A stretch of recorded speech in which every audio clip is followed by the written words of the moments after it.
नमस्कार. आज एक उपवासाची रेसिपी बनवायची. मस्त अशी आपण बटाटा साबुदाण्याच्या रिंग्स बनवणार आहे. त्यासाठी मी इथे भिजवलेला साबुदाणा घेतलाय.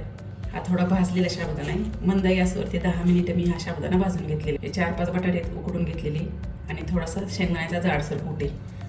कूट भाजून शेंगदाणे साल काढून त्याचा कूट तयार करून घेतलेला आहे. अगोदर हे भाजलेला साबुदाणा मिक्सरच्या भांड्यामध्ये आपल्याला बारीक दळून घ्यायचा.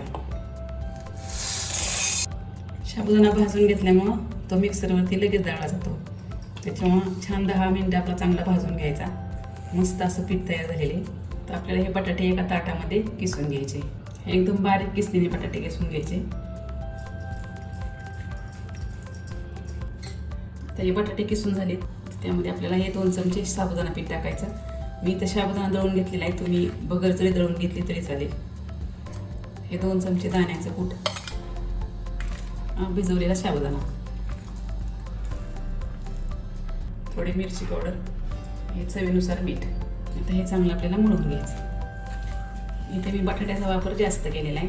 साबुदाणा अगदी थोडा घेतलेला आहे. मस्त असं आपलं हे पीठ मळून झालेलं आहे. तुम्ही उपासाला कोथिंबीर आणि जिरे खात असाल तर तेही तुम्ही यामध्ये टाकू शकता. तर मी इथे एक प्लास्टिकचा कागद घेतलेला आहे. त्याच्यावर थोडंसं तूप टाकायचं. उपासाचं तेल असेल तुमच्याकडे तर तुम्ही तेलही टाकू शकता.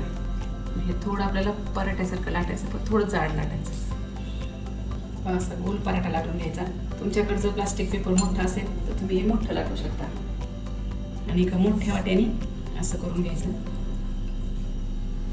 बाजूचं पीठ काढून घ्यायचं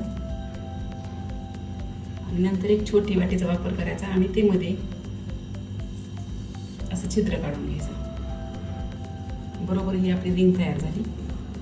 तर अशा सगळ्या तयार करून घ्यायच्या. आता इथे 4 रिंग्स करून तयार आहेत माझ्या. आता हे आपल्याला तळून घ्यायच्या.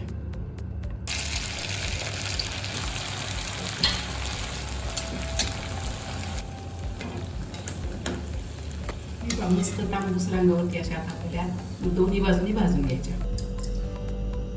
मस्त एकदम कुरकुरीत अशा आपल्या ह्या उपासाच्या रिंग्स तयार आहेत.